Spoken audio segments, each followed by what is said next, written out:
35 countries would congregate to exchange views at the world's most advanced Geo World Convention Center. The theme, Building Trust, Enabling Sustainability, will inspire the future of accountancy profession to create sustainable economies for the future. The ICAI is honored to be the host for this mega event, which will bring together the world's largest conglomeration of professional accountants, regulators, leaders, and visionaries to advance the cause of the global accountancy profession. Now, with the ease of travel restrictions across the world and the situation returning to normal, we are working towards creating a never before and a unique experience for all our delegates. The year 2022 marks the 75th year of India's independence, and the Government of India is celebrating the year in a big way to showcase the glorious history of India.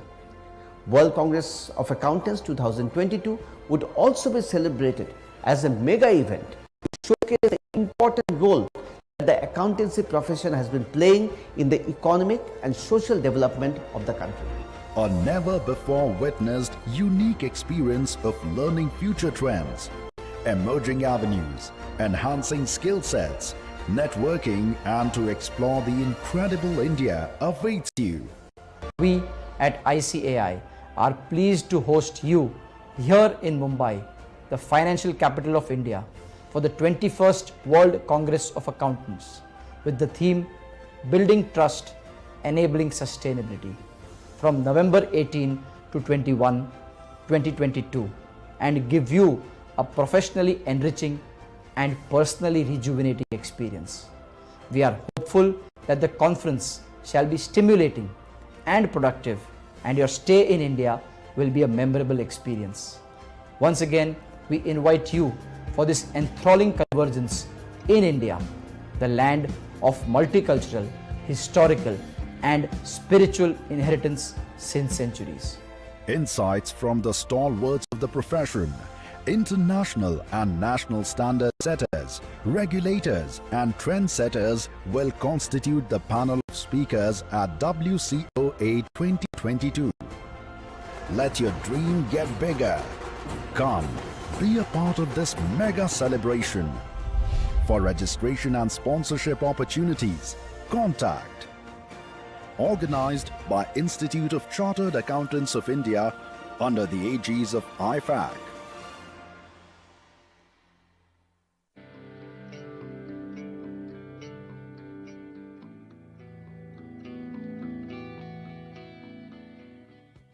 My dear colleagues and students, at the outset, I would like to extend my greetings to all of you on the occasion of the 74th Chartered Accountants Day. It is indeed a matter of great pride that the ICAI has come so far and has achieved many a milestone in its existence of 73 years.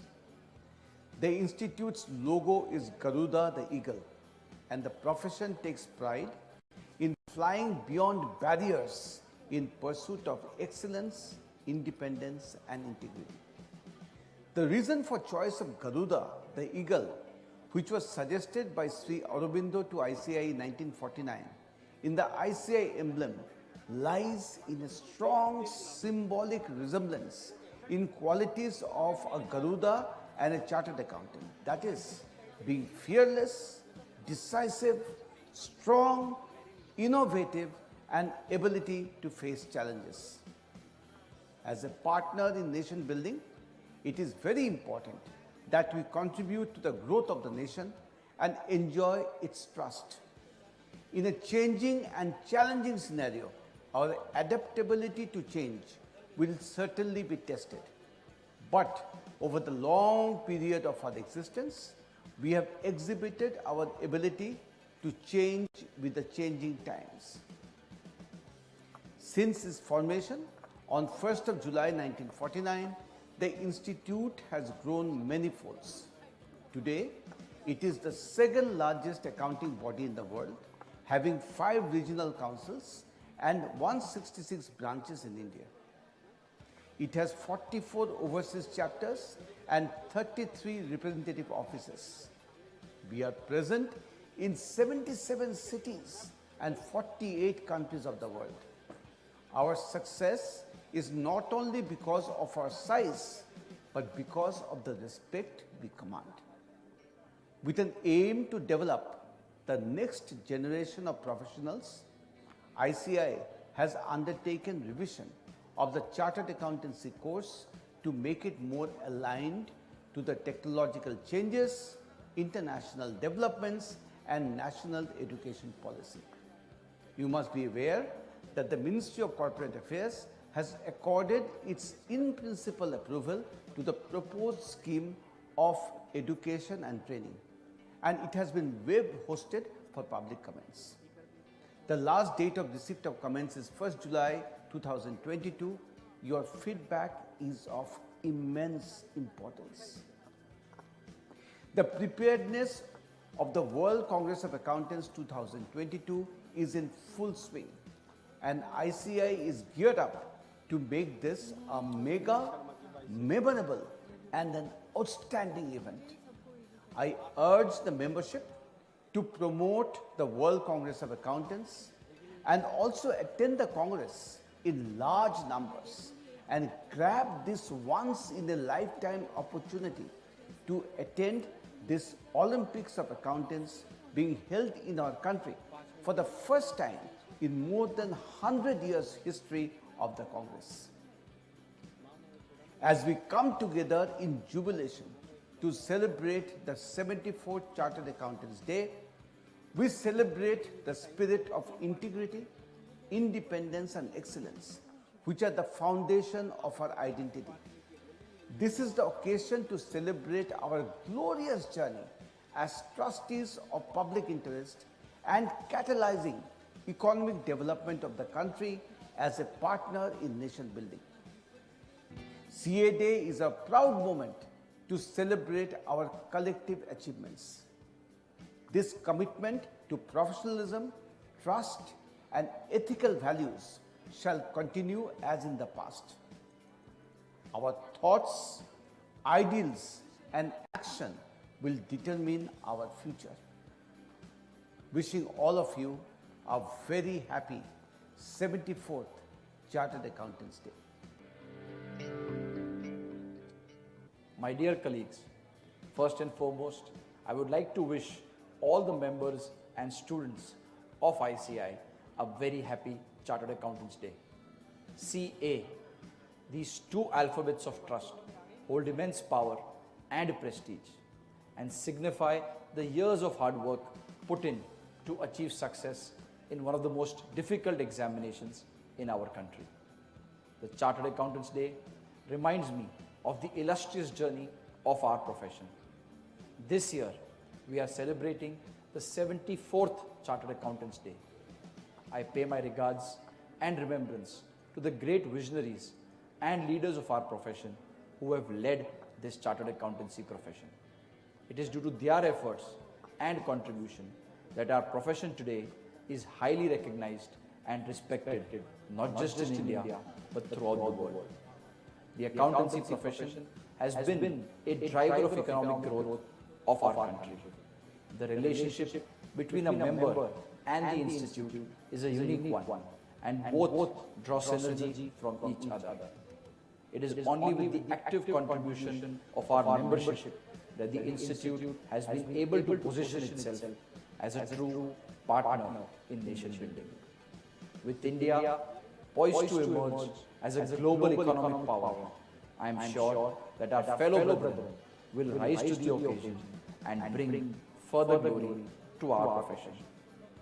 We reiterate our commitment towards Atmanirbhar Bharat, Satat Bharat, Sanatan Bharat, that is a sustainable India, women empowerment, and spreading finance and tax literacy amongst all the citizens of our country.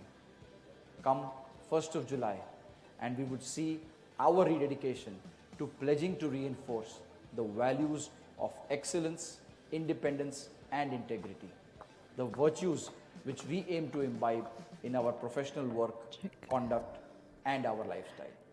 Ladies and gentlemen, people who are seated at the back, may we just request you to kindly move in front.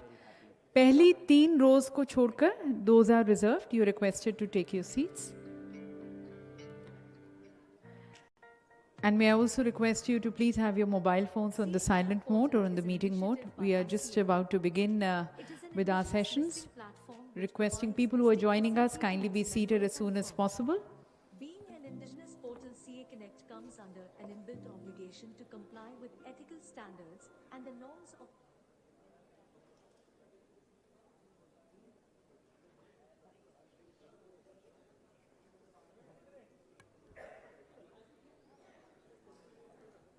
account on CA Connect like a cakewalk.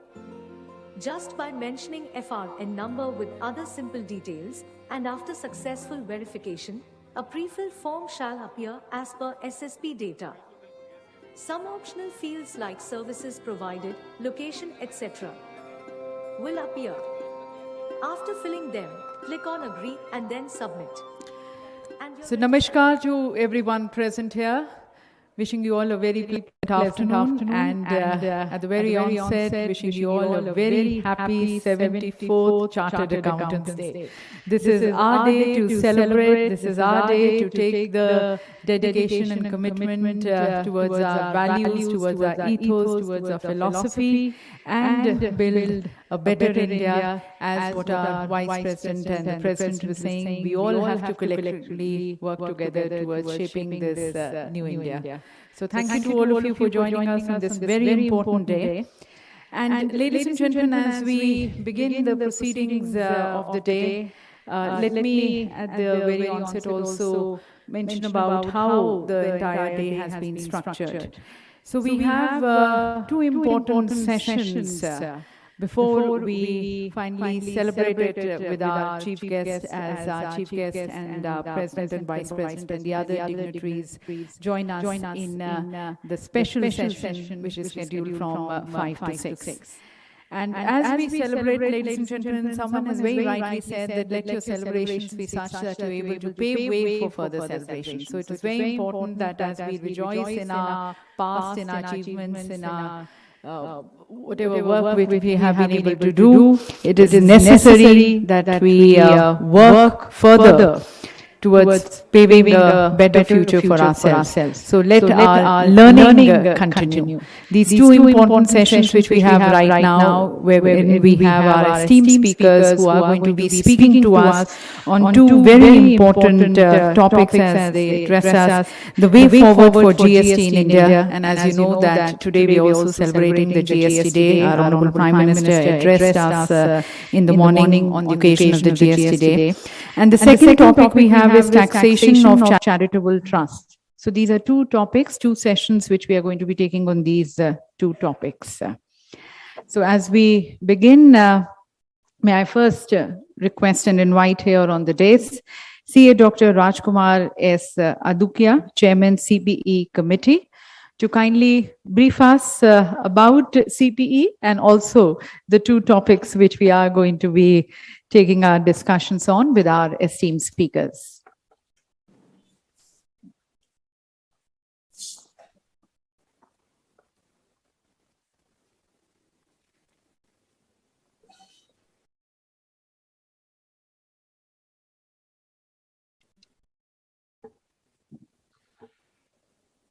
Very good afternoon to each one of us, sisters and brothers in the profession, FCA, Future Chartered Accountants, and Koinu Diamonds of ICAI, the team members of ICAI. There are many reasons for us to celebrate today. The first reason is, it is our day, Chartered Accountants Day, 74th. The second reason is, it is the GST Day, 5-year young boy, fully developed to expand, and therefore we have new products like petroleum products included in the seamless credit stream. CPE, this 3 alphabet, continuing professional education. See, the businesses have undergone a tremendous change. 20 years back, have we thought of that Tata will sell the products of 100 rupees, 200 rupees? Reliance will sell the vegetables. Similar way, profession is tremendously undergoing a change because profession renders services to businesses. And the need of businesses are undergoing the change. And only technology which is available to all of us to keep pace with this change is continuous learning. There are 2 established rules which I would like to talk about. One is Pareto's rule, 80-20 rules, that 20% of our effort give 80% result. And the second bucket, 80% gives the rest of the result, 20%. So each one of us, if we make an inventory of our service receivers, we will see that 80% take 80% of our time and give only 20% income. And second bucket, 20% of our clients take 20% of our time and give 80% result. So a progressive professional will decide to leave out of the bucket of 80%. If the whole 80% is left, then also the time available will be additional 80%. The second is the Parkinson's law. The work expands as per the availability of time. God has given us unlimited time, unlimited memory, and unlimited motivation, enthusiasm. The app which God has given to each one of us, like any other app, if we don't open the app, if we don't apply that, it will not function. We will not know what are the uses of that app. So today is the best day, 1st July, to start using this app. The 2 topics which will be deliberated today are of immense importance. The GST, so many changes happening. The future of the GST, where the appellate tribunal should be there, how there should be more seamless credit, maybe section 17 of the GST to be removed totally. And the second is the charity. Charity which may have started, when the human being came into existence. If we look at our Vedas, the Mahabharata time, Ramayana time, there was a charity. And it's a wonderful, tool, Section 8 company, a public charitable trust, a non-trading corporation, a society under Society Registration Act, and then we have FCRA, Foreign Contribution Regulation Act, and there are multiple changes. So we will have an excellent treat for our mind for next 2 hours. So I leave to our friend to talk to us about these 2 topics. This committee does webinar on every Saturday and Friday. We need 208 speakers because we do Friday and Saturday 52 into 4, 2 topics. For writing a book, Institute gives 500 rupees per page. And with unlimited time at my disposal and at the disposal of the officers of the committee, we want to mentor each one of us, each member who has a passion to become a thought leader, passion to become a speaker, passion to become a writer. All these abilities are there with us, but we have not awakened those abilities. Thank you very much.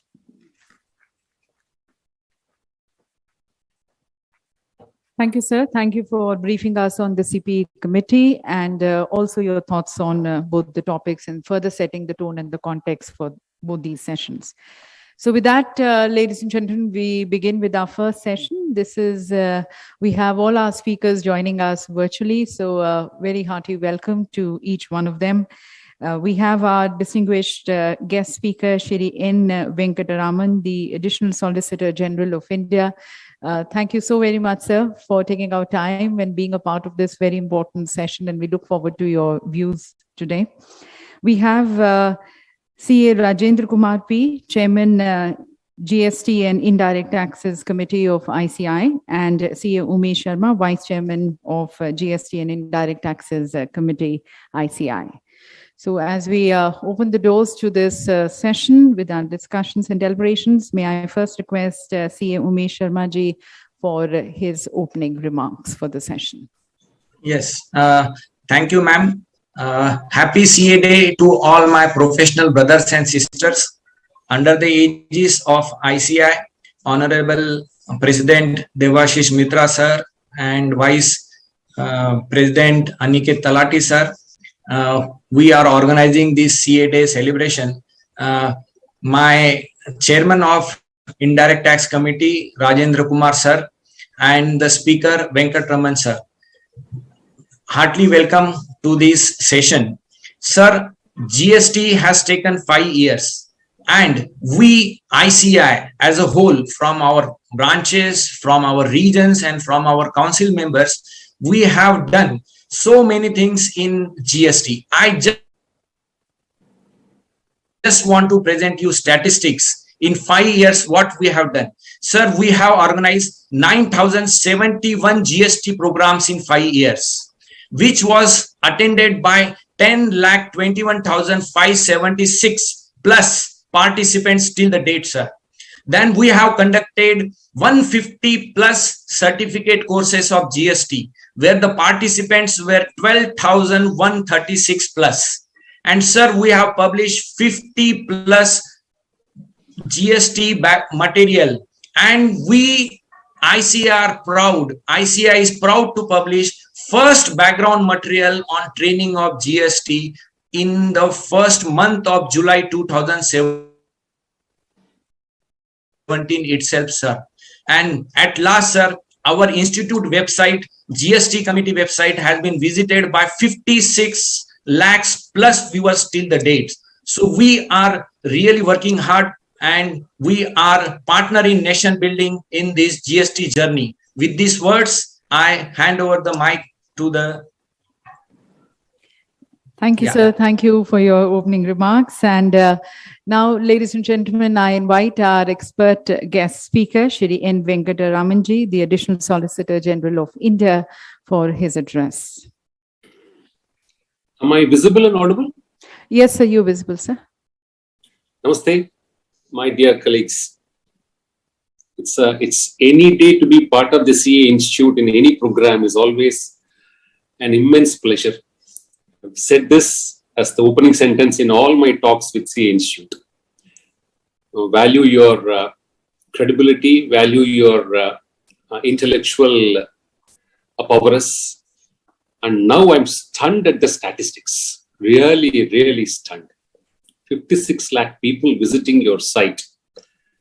When we have increased our registered assessees number from 60 lakhs prior to GST to more than 1.2 crores. I mean, half of them have now, I don't know whether they're professionals or trade, whatever it is. This 56 is a huge number by any stretchable standards.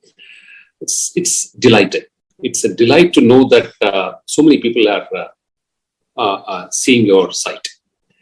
So I would take about 25-30 minutes, Rajendra Kumar, that's the time, right? Right. So, would like to share some of the highlights which happened in the recent past to my professional friends. First of all, the 47th GST meeting was a great success, which happened just 2 days before. And I say that it's a great success for this reason.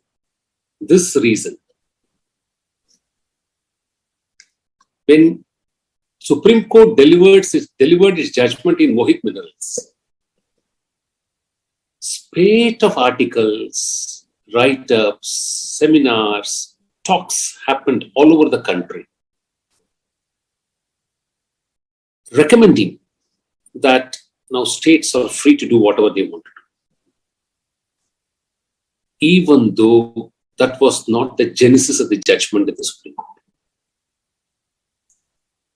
So, recording in progress. The highlight was, Recording stopped. there are 3 verticals. Recording in progress. Trade and business as a vertical, trade associations as a vertical, and political governance as a vertical. And of course, the 4th vertical is people who have spoken and written about it for more than a month. What is a historic success of the 47th GST meeting is, none of the 3 critical verticals of GST,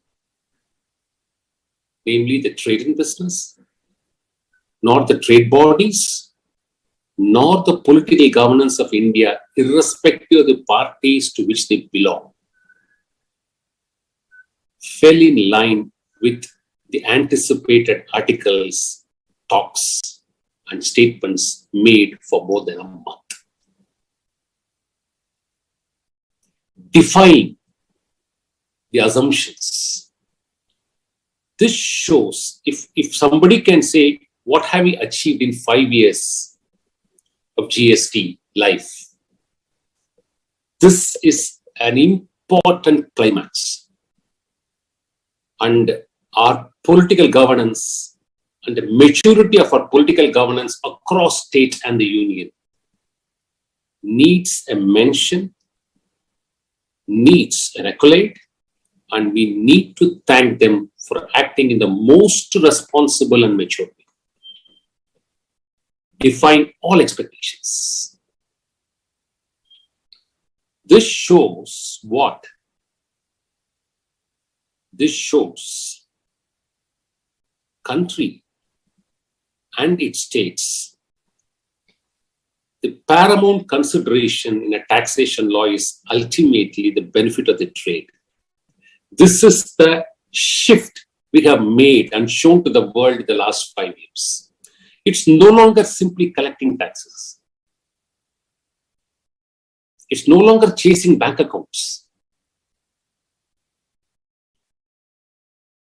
When we had a uniform taxation in direct tax, it's a historic milestone that we have achieved uniform taxation in indirect tax. And this last mile lamp was such a huge barrier for business investments in India that these 5 years have shown that if we stand united and work towards a common national goal of a common unified market, irrespective of where your business is located, this is exactly what we can achieve. The trade has been extremely responsible. Trade associations have been surging well, and the political governance of each state and the union has also been acting in a very mature and a very responsible way. So on 1st July 2022, looking back 5 years, it's a proud moment in the taxation history of India. And I'm happy that I'm able to say these words in an equally responsible forum and a very, very respected professional forum in India, namely the Chartered Accountant Institute of India. So young professionals, be aware. Read the judgments yourself. Analyze and understand what it seeks to say. People will say multiple things because there is a freedom available. But make your own assessments professionally. Don't be guided by merely because somebody says, or somebody is very powerful and therefore what they say is always right. It need not. 47th GST Council meeting is a standing example. So let us give it to all of them who had participated in it. Number one. Number two, the synergy between the GST, the CBIC, the GST Council, and respect to court rulings is an important highlight again, which evolved as one of a critical decision in the 47 GST meeting. When VKC Footsteps judgment was delivered by the Honorable Supreme Court, even though it went in favor of the government, they did utter a caution that the formula requires a revisit. The government should do a revisit. And it was a promise we made before the court. I made it myself, saying that please lay down your guidelines. And we would take it to the government and we'll persuade the government to change the formula. So the Supreme Court expressed that this is something which the government should review. And based on the guidelines of the Honorable Supreme Court, the GST Council has revised the formula of input-output in this 47th meeting. So, gone are those days where there is a strange disconnect between government having its own views and court having its own views, and court's views are not implemented. No. Anything court says is taken very seriously. And if something has to be amended, it gets amended. And VKC Footstep formula is a tangible effort by the states and the union in the GST Council in agreeing to change the formula in line with the Supreme Court guideline. So this is a major convergence, a happy convergence, that we don't have to always be right. We don't have to always be contesting. When the court guides somebody to do something, whether may it be assessee community or may it be the government, let's take the guidance of the court quite seriously and see what best and how best we can travel in that direction to translate those guidelines. So this is the second important aspect I thought I should highlight in this forum. Now the third, I think finally some relief is coming through, and we should all now be happy that government is now moving forward in appointing the GST tribunal, in incorporating the GST tribunal in place. A long due, we should say that, and good that positive steps are being taken for bringing the GST tribunal into action. I mean, we do not know what is in government's mind. We will also try to help and give our views into it. At least we should have lesser number of tribunals in the beginning. I do not know what is their plan. In fact, when I was an assessee council, I've always said when it comes to AAR, let's, instead of having AAR in every state, let's have regional AARs and give regional representations to all those officers in the main AAR, in the regional AAR. If there's a matter concerning Karnataka, there must be a state representative from Karnataka in that body. It need not be 4 bodies. It can be 1 body, but they can keep rotating the members based on the regional state's aspirations and the need to decide based on a person who represents that state. So that we can avoid multiplicity or plurality of views and stay very focused. So we should have a few centers at the beginning, and where state's aspirations needs to be accommodated. So whenever a particular state issue is tried, there must be a state judge from that state in the bench to decide the issue. Hopefully, these are preliminary issues subject to discussion, subject to thought processes, and we'll see how it goes. Now, the fourth point is the anxiety shown by the assessee community when it comes to arrests.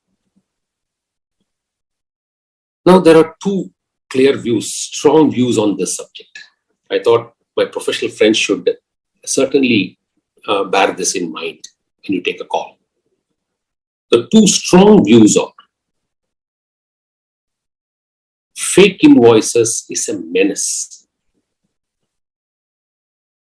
And fake invoices has always been there in the history from 1985, from the Mortgage scheme. But we never had the technology to identify it. Now we are identifying it, and therefore it's surging up. You have a false Aadhaar, you give a false registration, you just hold an account for a month, you have a bank account for a few days, and you keep migrating. And you transit credit. And more importantly, it is not merely passing of credit. Many times it is export refund. There are investigations in some cases where a 50 rupee worth of product is undergoing through the chain 10 times and finally gains a value of 15,000 rupees as refund. So, this is an alarming state. Arrests connected with fake invoices are one category. And the other category of arrests is again divided into two. In some cases, there has been extreme measures.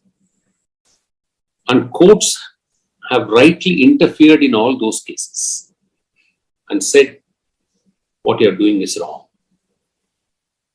But there are some cases where there is utter non-cooperation. Utter non-cooperation. Now, the view is merely because there is non-cooperation is arrest the solution. See, the opinion is very divided there for the reason when you know for certain somebody is dodging the law. And how do you bring that person into the streamline? How do you streamline and bring them on fold? If you issue summons, they don't appear. If you show there's a huge deficit payable, they don't pay. They don't show up. And if devices are caught, they say you open it if you can. So in those cases, what are the legal options available to bring them on board is something which all of you as professionals have to take a call. Arrest is an invasion of privacy, no doubt about it. But schemes of arrests have always been there in the past and needs to be very sparingly used, only to ensure an enforcement happens if there is a deliberate defiance. What do you do when an investigation is going on and the bank account and the possible evasion is almost 10-fold high? If the evasion is 1,000 crores and the bank account shows hardly 80 crores in your account and there are no other fixed assets, suppose you're an electronic company. Now, how do you ensure revenue's interest gets protected? To say that only you have to issue notice, you have to issue confirmed demand, and only then next day he will vanish. There are such businesses available today, huge hall business dealings, which can simply collapse like a circus tent if they want,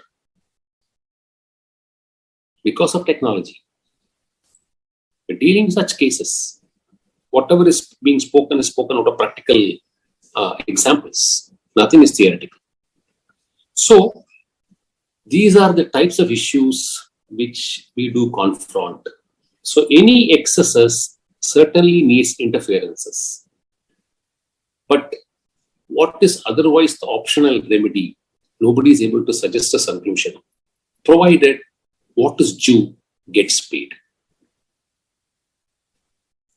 Now, here, the assessee, especially professional community, is also insisting one affiliate in a very fairly loud way, and they may be right also to say that you must also extract accountability from the revenue. I can assure you, courts are no longer very lenient to government and government councils. That era has changed, is changing very rapidly. If there has been an aberration, if there has been an interference which is not legal, courts no longer protect revenue's interest, nor do they have any reservation in expressing views in a very strong, convey their sentiments in a very strong way. So, this has now started to happen in India amongst the judiciary, especially the high courts and in the Supreme Court. And therefore, a legitimate grievance do get addressed at some point of time through a court order. So there is some assurance, and once, if many such judgments starts coming, then it will self-regulate things in its own way in the long run. So these are the 5 important elements I thought I should leave with you. And we are expecting, post the vacation, we are expecting 3 important judgments to be rendered by the Honorable Supreme Court, where orders have been reserved. One is the long pending issue, which finally the Supreme Court heard us on the status of the general public utility and the taxability of GPUs in the country. It's a debate which is from 2008 onwards, for about 14 years of pendency, involving thousands of appeals across India, at the Commissioner Appeal stage, at the tribunal stage, at the High Court stage, involving an astronomical number, unimaginable astronomical number, because you know what charity means in India, because there's somebody is going to speak on that after me. So 25% of our revenues are from charity, and which are not governed by, which are not fully covered or taxed. That's what the broad understanding we have. That's the statistics which we had, which we placed it also. So that's one judgment which we are awaiting. The second judgment is on, again, charity in educational institutions. We have argued at length on the various plural aspects on education, commercialization of education, and capitalization of education, and what it means to income tax, and how income tax can do something about it. We have argued it. It's just been argued before one of the greatest benches. And it was well heard. All sides contributed their best in both these matters. And of course, we are also awaiting the indirect tax on the outcome of the exemption notification for religious pilgrimages. Besides the fact that the canon review is now being ordered for an open court hearing, canon amendment is now currently under challenge. So you have canon history in 3 parts. The original canon is under review. Then, based on canon, some amendments have been made. That amendments, the court prima facie finds it fine, but still assessees want to challenge it, and therefore they've been given an opportunity to challenge. So these challenges will now come up for hearing in due course.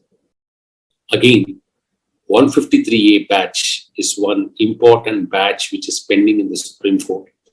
And we would like to mention and take it at an appropriate stage, because according to the revenue, there is huge leakage of revenue because of these proceedings at various stages. Because 2 judgments which has finally been dismissed by the Supreme Court on low tax effect. So there is a seal without having discussed the merits of the matter. And they are now staring at the face of the revenue when it comes to implementation of the issues. So this is a very, very important issue which we need to now re-agitate. I mean, we are waiting for an appropriate time whenever the court finds it convenient. We would like to hear this 150. About 60, 70 matters we have already lined it up and we want to argue on that. And the common investigation matter on the GST, which we have succeeded before the Delhi High Court, Supreme Court is inclined to hear us as quickly as is possible. So I thought these are the brief updates I can give you from the court perspective. Now my time of 30 minutes, 3:47. It has been an immense pleasure to be part of this gathering and sharing our views. If there is going to be any questions raised, I am ready to answer it whenever it's appropriate. Otherwise, I must thank my good friend Rajendra Kumar and Umesh and the Institute in general for inviting me, providing me with an opportunity. It has always been a pleasure to address Chartered Accountants, and this is one more day I enjoyed being with you. Namaste. Thank you.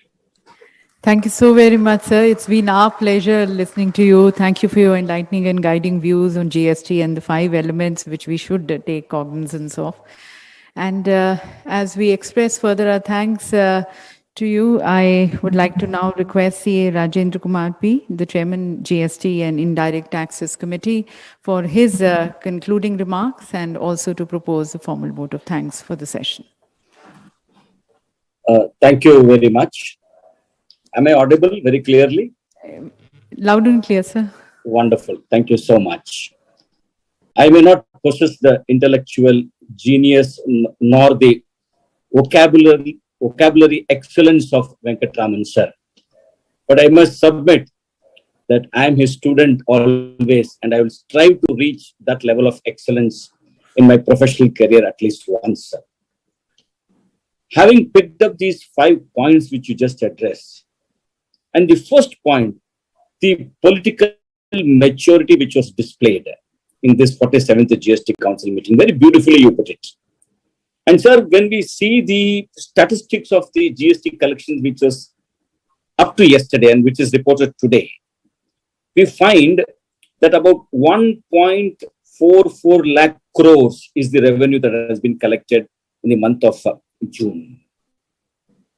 Now look at this very, very important division of revenue. From IGST alone, sir, 75,000.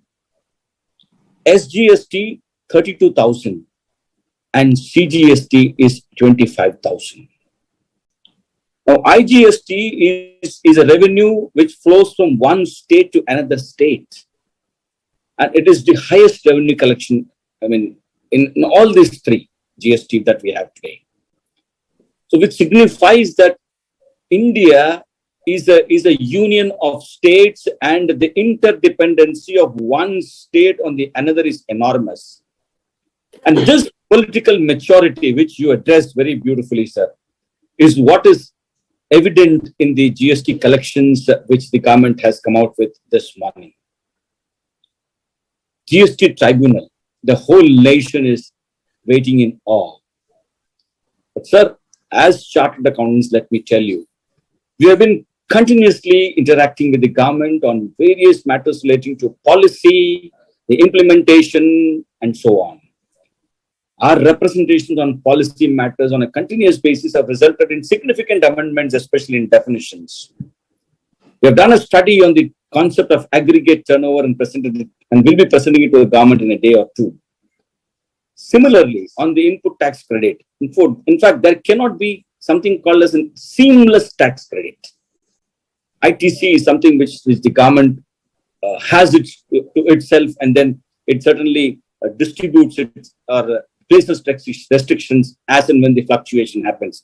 And GST being a law which fluctuates with the economic challenges and changes that happen.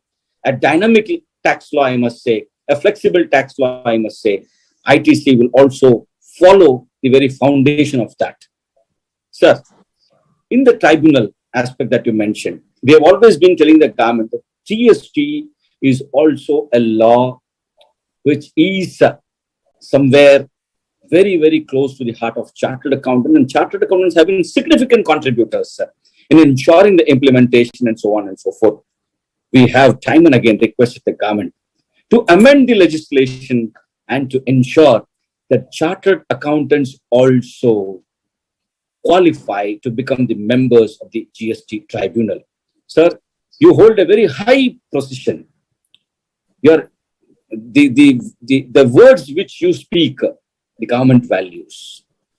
The stature that you hold today is far, far greater than what many of us would think of. An appeal to you.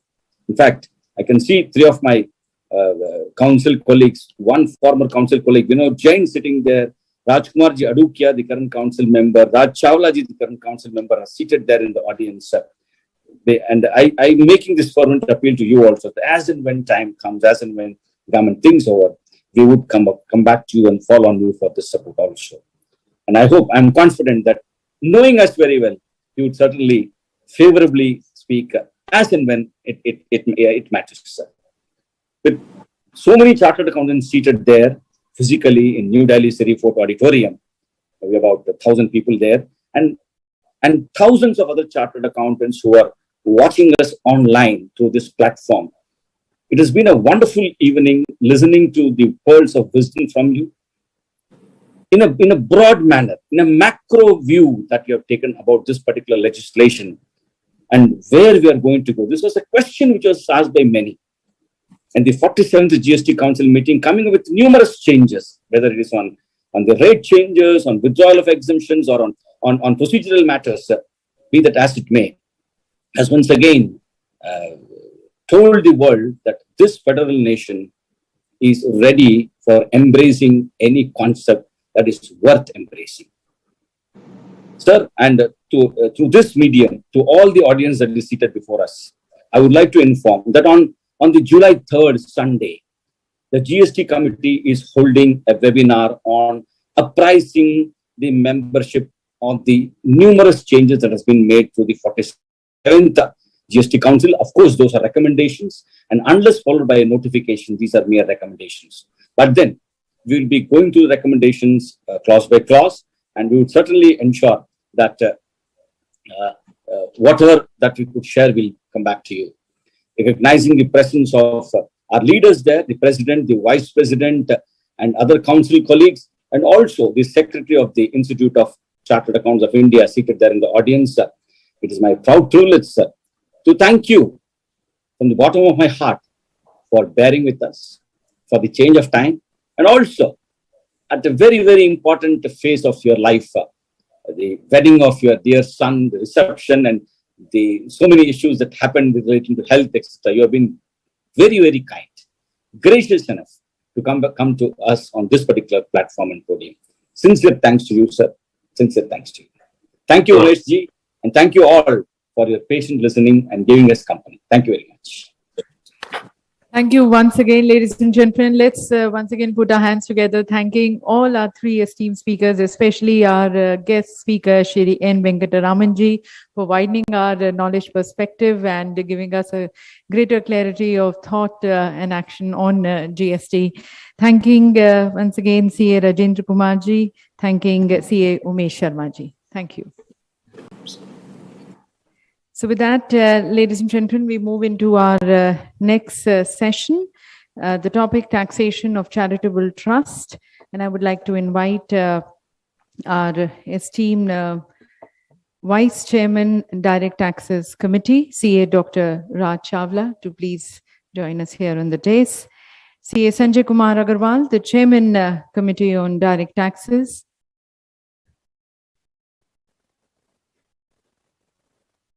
And ladies and gentlemen, our distinguished guest speaker of the session, CA Dr. Girish Ahuja, renowned tax expert.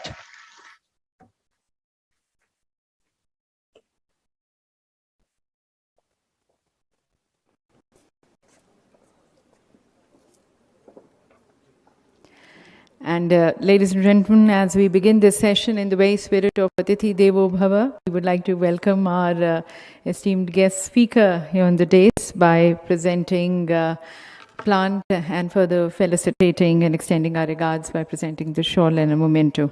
May I request CA Sanjay Kumar Agarwalji and CA Dr. Raj Chawlaji to kindly present the bouquet, extending our good greetings to CA Dr. Girish Bhuja.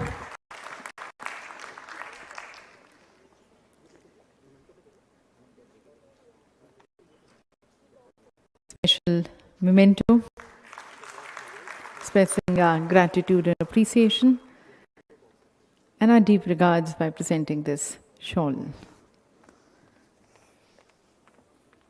Thank you.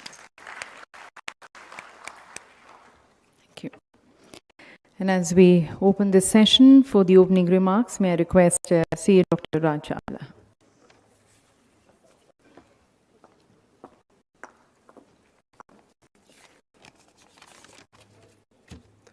Good evening to all. First of all, happy 74th CA Day to all of you.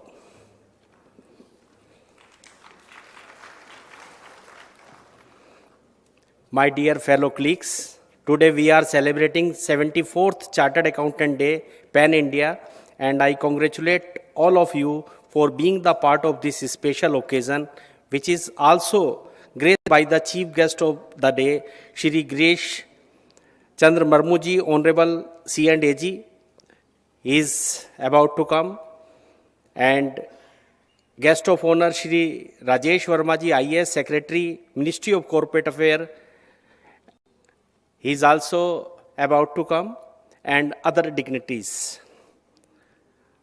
I would like to extend my warm welcome to CA Dr. Debashish Mitraji, the President of ICI. He is the Chief of our ICI, and CA Aniket Talatiji, Vice President of ICI. They are also coming.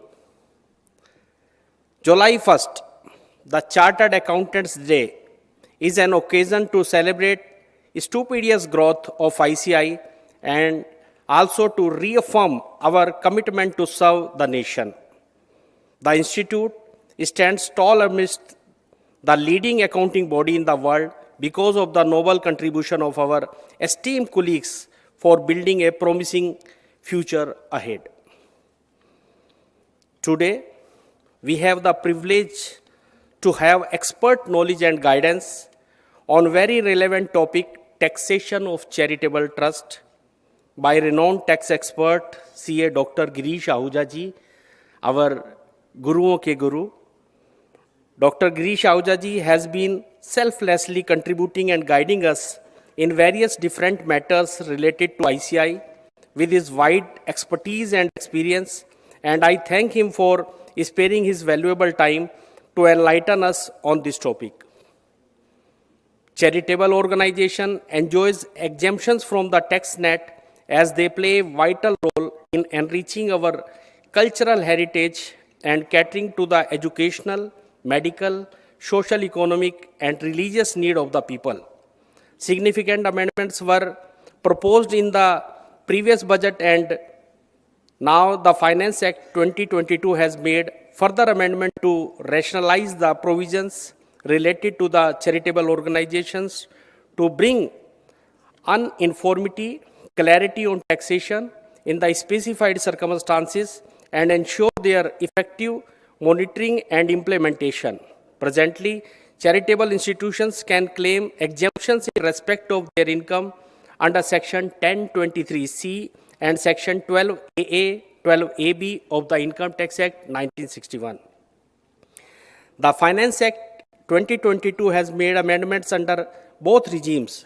Some amendments are made to bring consistency in the provisions of two regimes, while some amendments are made to clarify existing provisions. By aligning the provisions, the amendments intend to monitor the charitable organizations in fulfilling the objective of which they were formed and ensure that there is no abuse of the tax concession enjoyed by them. The charitable organizations will be required to put in system and process to ensure greater compliance to continue availing tax concessions. And dear friends, I want to update all of you that our Direct Tax Committee of ICI has already issued the guidance note on statement of donations received by the charitable institutions. We have also completed the guidance note on audit of charitable institutions and taxation of charitable institutions, which will be very soon released. Also, we have prepared the guidance note on tax audit, as well as we are preparing guidance note on HUF, guidance note on TDS, guidance note on cryptocurrency. So with this, I welcome CA Girish Ahuja ji, Dr. Saab, our speaker, my colleague CA Sanjay Agarwal ji, my other Central Council members present here, CA Rajkumar Adhukia ji, CA Hansraj Chugh ji, our past Central Council member, CA Vinod Jain Saab, our Secretary ICI, CA Jaikumar Batra ji, our leader Sunil Maggu ji, NIRC team Gaurav Agarwal ji, and other dignitaries, officers of our ICI, and my fellow friends, ladies and gentlemen. So thank you, and I welcome all of you in this today seminar on charitable trust. Thank you.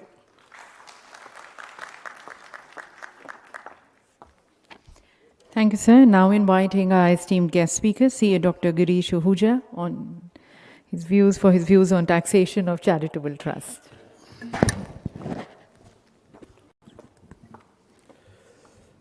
Good afternoon, and very happy 74 CA Day to all of you. Sitting on the dais, Chairman of the International Taxation Committee of Institute of Chartered Accountants of India, CA Sanjay Agarwal ji, Vice Chairman of the Directors Committee of the Institute of Chartered Accountants of India, CA Raj Chawla ji. Sitting in front of me, the Central Council member, CA Raj Adhukia ji, Hansraj Chugh ji, the Secretary of the Institute, Jai Batra ji, और एक नाम ले देता हूँ, सब cover हो जाते हैं, सुनील मग्गू जी, ladies and gentlemen. Well, friends, regarding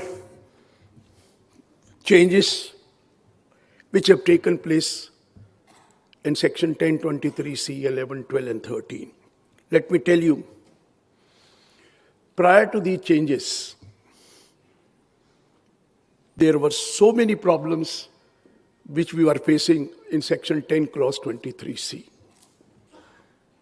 Because a lot of things were there in section 11, 12, 13, but they were not there in 1023C. And people were getting confused because they were sometimes filing return under 1023C if they happened to be educational institutions or medical institutions mainly. And they were also sometimes filing return under section 11, 12, 13, of course, thinking which will be beneficial for them, whether should they go for 1023C or should they go for 11, 12, 13 exemption, because you know that charitable purpose, the definition is given in section 2, clause 15, includes relief to the poor, education, yoga, medical relief, preservation of environment, including watershed, forests, wildlife, preservation of monument or places, or other things of historical importance, and advancement of any other object of general public utility. If you see in this, two things are very common. One is educational institutions, the another is medical institutions.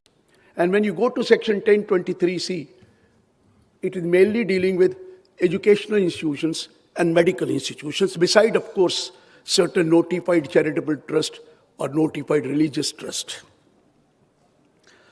I tell you, there were many benefits which were given under 1023C, and nobody realized that. They thought 11, 12, 13 is better. But now, almost similar there in whether it is regime number 1, 1023C, or regime number 2, 11, 12, 13. This time they have worked very hard. And they said, we have taken 9 months. I said, nothing very significant, 9 months. You have taken 9 months to decide what kind of a changes to be brought in section 1023C. And let me tell you, if you read section 10 clause 23C, there are 23 provisos in section 1023C. Besides 23 provisos, there must be at least, under each proviso there are also explanation, there must be at least 20 explanations given under section 1023C. When you go read that, you will go mad. I tell you, go mad. Because it says 18th proviso to section 1023C, as per 18th proviso to section 1023C. How do you find out 18th proviso in section 1023C? Nothing is written that it is 18th, or it is 19th, or it is 10th proviso. How would you read it? That is the difficulty. Because let me tell you, every section has sometimes subsection, and after that clause, but there are certain sections which do not have subsections, like section 10. It does not have subsection. Section 10, clause 23C, why I said that, you will say, why is not speaking section 10, subsection 23C? It is not section 10, clause 23C, then it has certain subclauses, and after subclauses, there are certain cases where you have item, sub-item, then it starts with proviso. You know, what is the first proviso? Provided that. Very simple, I can find out. The first proviso is provided that. The second proviso is provided further that. And the third proviso is provided also that. Fourth proviso is provided also that.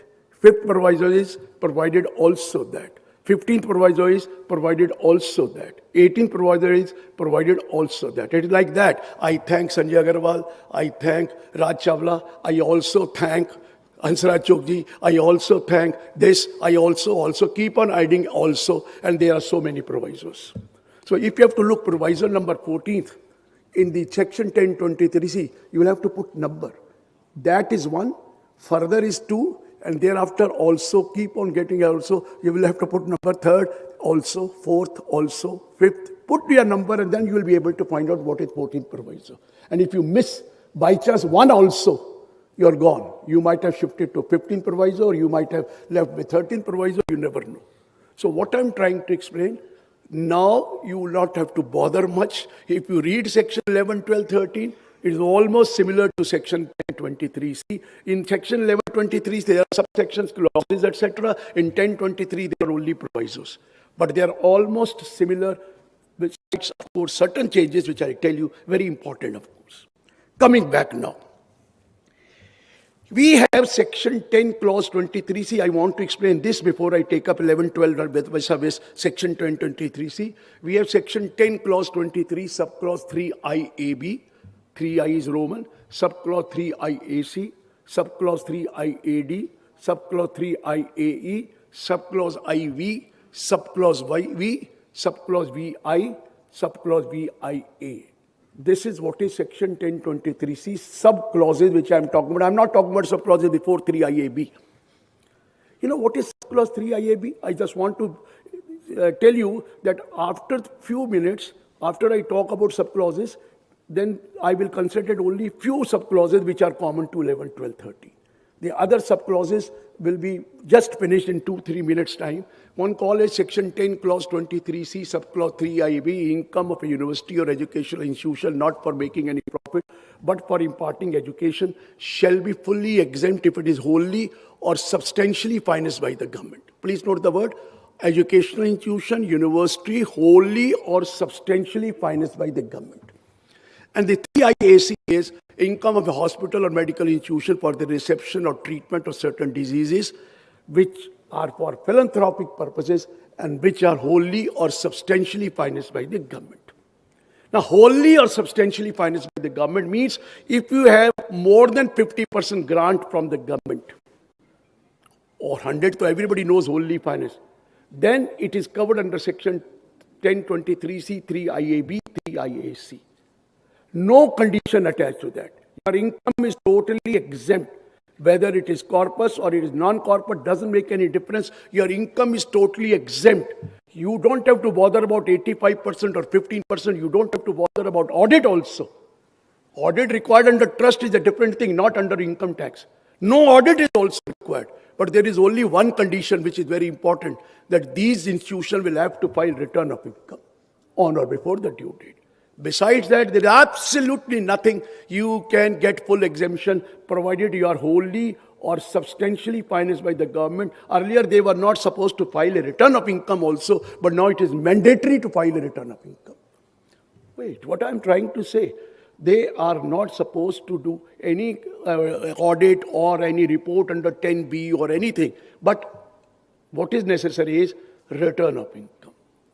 But one important point is there, that you should have this grant or whatever donation, what is financed by the government every year. If in a particular year you are getting 60, no problem. Next year you are getting 40%. You are liable for coming to under section 1023(6) and not under 1023(3) IAB. There you will be required approval. So every year the grant should be more than 50%. Then only you are covered here. Then come to 1023(3) IAD or 3 IAE. Everyone knows income of a university or educational institution not for making any profit whose gross receipt do not exceed. It is not 1 crore now, it is 5 crore. And again is income of a medical institutions or hospitals whose total gross receipt do not exceed 5 crore. I remember giving this lecture somewhere in the parliament after this law came last year. And I was supposed to talk to the MPs there to tell them what kind of a change has taken place in charitable trust. I was wondering what to do, because it is not the simple thing to train them about the income tax law. Then I started with only one thing, that you should be very happy that in the case of educational institution, the gross receipt, which has been earlier 1 crore, has been raised to 5 crore. They were very happy. The reason, you know that, I will not say anything on the platform, but everyone was very happy and they were clapping, yes, now 1 crore is 5 crore. I said, look here, you must see the provisos also. There are 2 provisos to that. One thing is, earlier 1 crore was separately exempt for educational institution and 1 crore was separately exempt for medical institutions, if they are separate one. But now, this 5 crore is whether you are under section 1023C or under 1023C, 3 IAD or IAE, both aggregate amount should not exceed 5 crore. So if you have 2 type education, one educational institution, one medical institution, add together, if it is more than 5 crore, you are not covered. Then I said, wait here, one more change. He said, what is that? Earlier, you could take 1 crore for each institution. Each institution, not by trust, but each institution. Suppose this is an umbrella. One institution, second institution, third, fourth, fifth, and this is under one trust. One trust. There are 7 institutions. You could take benefit of 1 crore each for all the 7 institutions. But now they have used that this 5 crore will be per trust, per person, and not per institution. Meaning thereby, if there is a trust having many institutions under that, each institution having a turnover less than 5 crore or 1 crore, I am not concerned. We have to see the aggregate gross receipt of all the institutions under that trust, whether they are educational institution or they are medical institutions. Sab milakar 5 crore hai, and for a trust.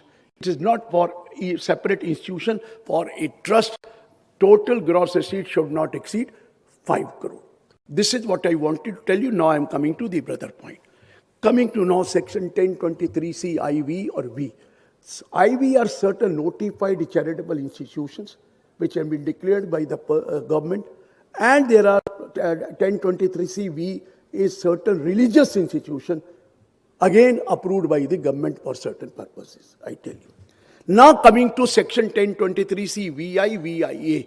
VIA is educational institution, gross receipt exceed 5 crore, and VIA is a medical institution, gross receipt exceed 5 crore.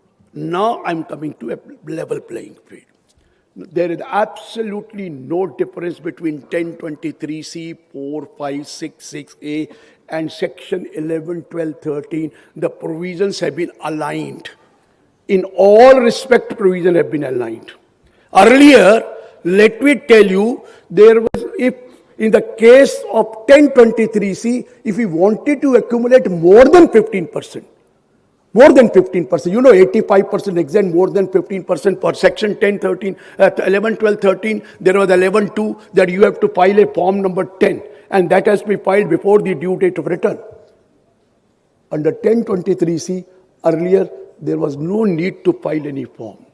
If you had to accumulate more than 15%, you just had to keep it in a mode given under 11.5.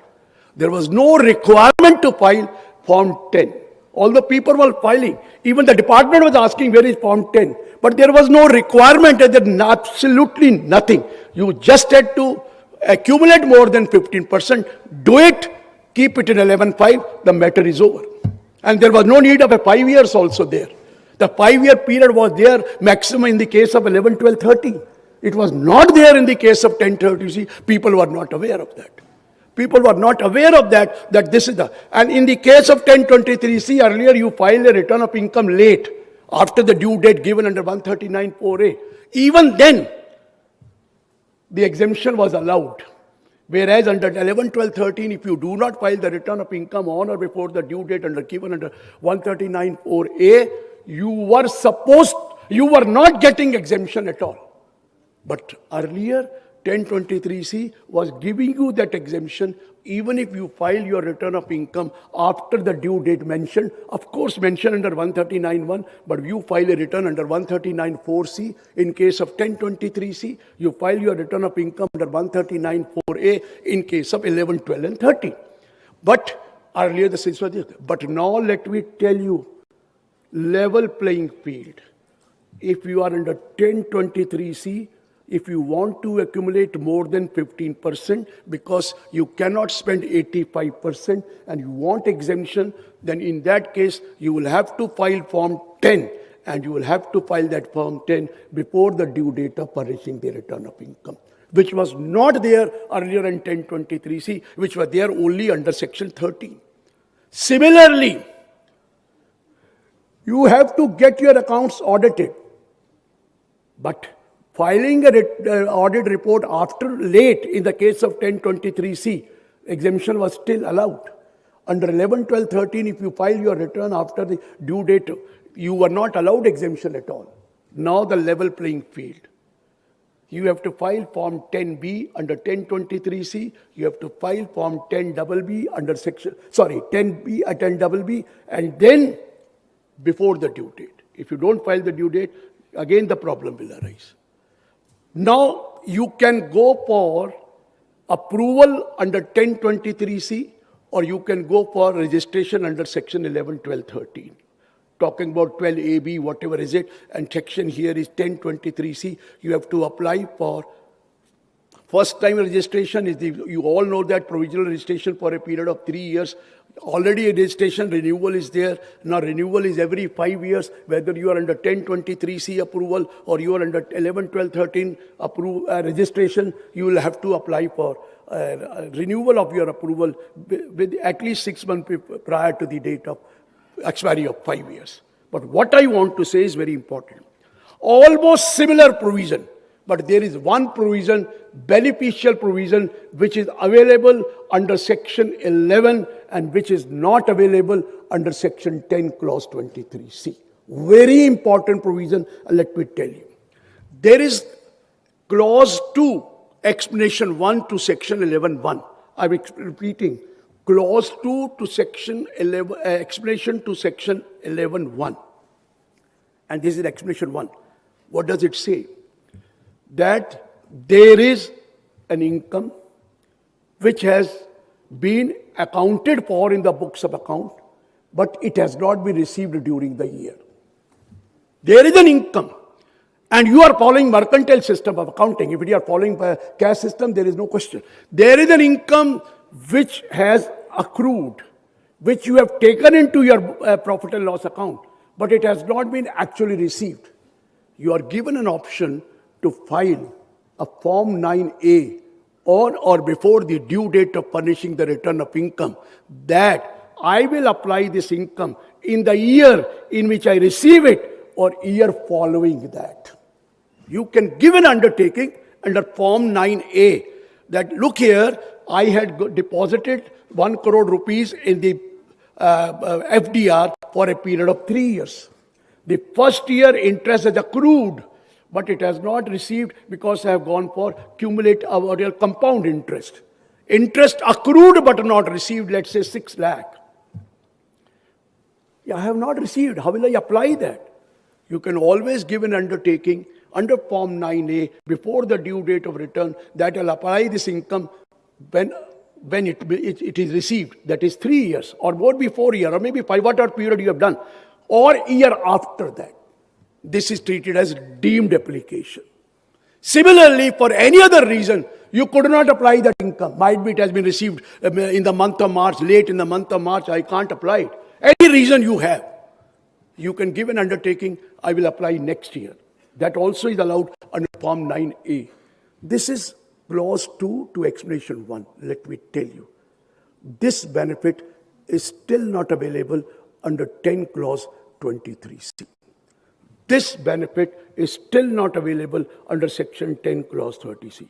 So therefore, if any income is accrued, whether you have received or not, you will have to apply or accumulate 15% or that, more than 15% what you do. You cannot take the benefit of Form 9A under section 1023C. And you can also not say that I'll apply it next year. That is only possible if you opt for section 11, 12 and 13. And let me explain you. The future is that you have to opt for one, the new law. So you have to decide first of all that which section you want to go, provided you are in educational institution or a religious or what you call medical institution. You have to decide first, sir. And very important change. This is the only difference which is left. Very, very important change, sir. If this is both sections, if there is any sum payable in your books of account, you have shown in your profit and loss account or in whatever is it, sum payable. The law says it will not be treated as application of income. This amount which is payable on the last day will be treated as application of income only in the previous year in which that sum is actually paid. Actually paid. I'm not saying cash system of accounting. You follow mercantile system of accounting or Section 8 company has to follow mercantile system accounting. There is no other item. I'm not talking about the income side. I'm talking about the application side, the expenditure side. If there is an amount payable towards any expenditure, amount payable, whether it is capital expenditure, revenue expenditure, have nothing to do with it.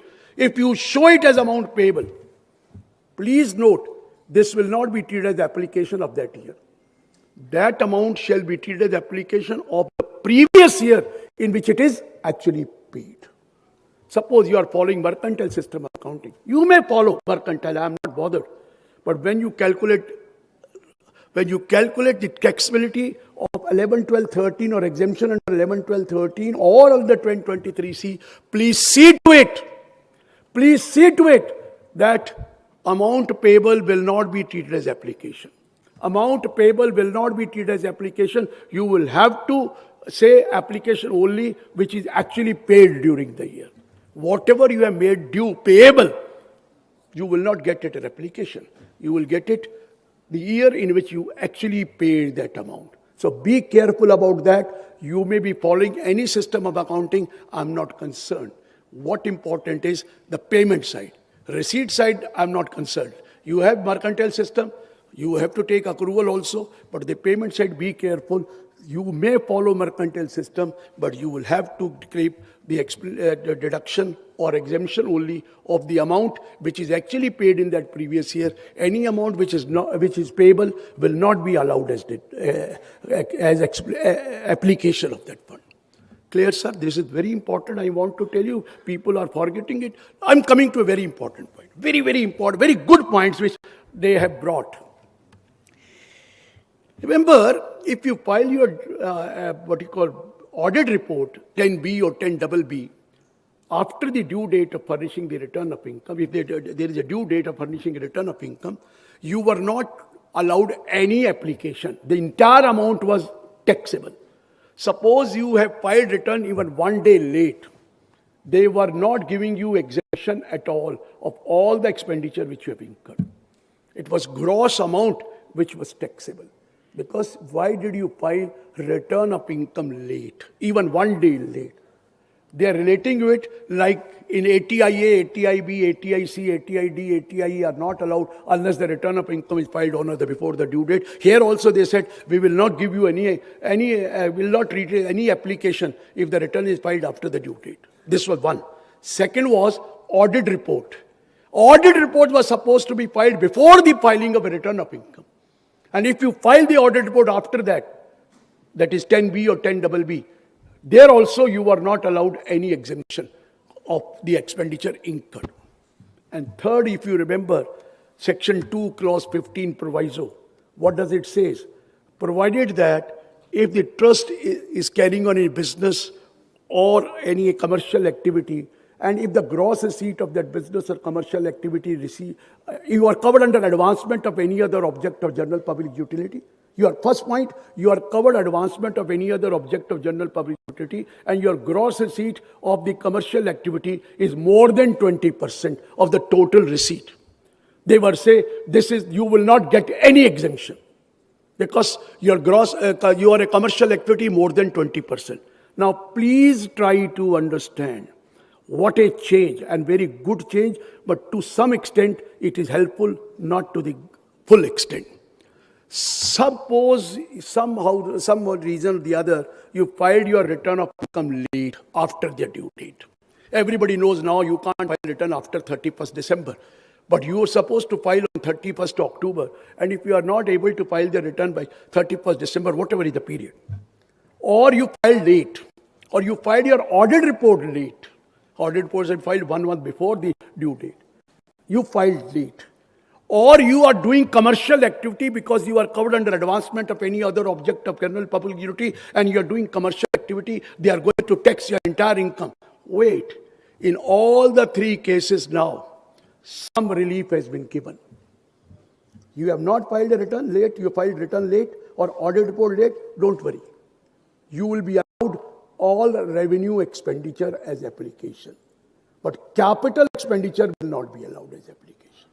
Earlier, they were not allowing any penny as application. The entire amount was taxable. Now, by chance that the return has been delayed for some reason, audit report delayed for some reason, or you have commercial activity under the advancement of any other object of public utility exceeding 20%, you will be allowed all revenue expenditure. Capital expenditure will not be allowed as deduction. But there will be 4 conditions to be satisfied before you are going to be allowed revenue expenditure as exemption or application. First condition is this revenue expenditure must not have been incurred out of the corpus. Everyone knows corpus is exempt, so you incur out of the corpus, it is not an application otherwise also, so no problem. This expenditure must not have been incurred out of taking loan or borrowings. Loan or borrowing is not an income. So where is the question of this also? So loan and borrowing, if you have spent, it is not there. On this expenditure, you are not allowed to claim depreciation. They have not allowed capital expenditure. Here they have mentioned depreciation also will not be allowed on capital. And the last point is that you cannot contribute the money received here to any other trust. Means donation cannot be given. Donation given to other trust out of this income will not be treated as application. 4 conditions to be satisfied. All revenue expenditure allowed. All revenue expenditure allowed because of the delay, whatever is it. Earlier even 1 penny was not allowed. All revenue expenditure except capital expenditure allowed. The condition is you have not spent out of corpus. It is not a question at all. You have not spent out of the loan and borrowing. It doesn't amount to a question. You don't claim depreciation. Otherwise it is not allowed. The only thing is you cannot make donation to any other trust out of this income. If you do it, we allow it. But wait, there is one condition attached more, provided that the condition is the provision of section 40A, provisions of section 40A3 and provisions of section 40A3A shall become applicable to those expenditure which you are going to take exemption. Means 40A3, everybody knows the payment exceed 10,000 rupees in a day. 40A is 30% to be disallowed. In case you do not deduct TDS, 30% of the expense which you have claimed a deduction will be disallowed. So they have said that particular section we will make you applicable. But otherwise, you are going to get benefit of the entire amount. But why should delay it? Why should we delay it?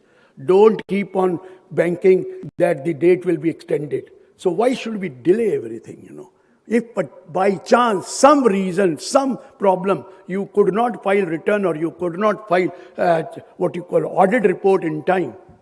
Now, some relief to the extent of the revenue expenditure, provided those 4 conditions are satisfied, will be allowed to you, but capital expenditure will not be allowed. Clear, sir? Another point which I want to tell you.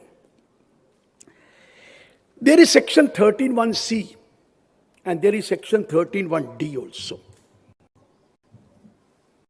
13(1)(c) says, if there is a charitable or religious trust, if it is established after 1st April 61, it says it should not, no benefit should inure to the person referred to in 13(3). You know that what is the person referred to in 13(3), the related persons or all that. And it also says no income should be applied for the benefit of person referred to in 13(3). If you apply that income for the benefit of person referred to 33, the difference between inure and applied is, inure means before it is received to you, it goes to third person. That is called partly charitable, partly private. Applied means after it is received, you are going to apply for a person referred to in 13(3). Earlier, what used to happen is entire income was taxable. No exemption was allowed. If you apply any income which inures for the benefit of person referred to in 13(3), or which is applied for the benefit of person referred to in 33, entire exemption was disallowed.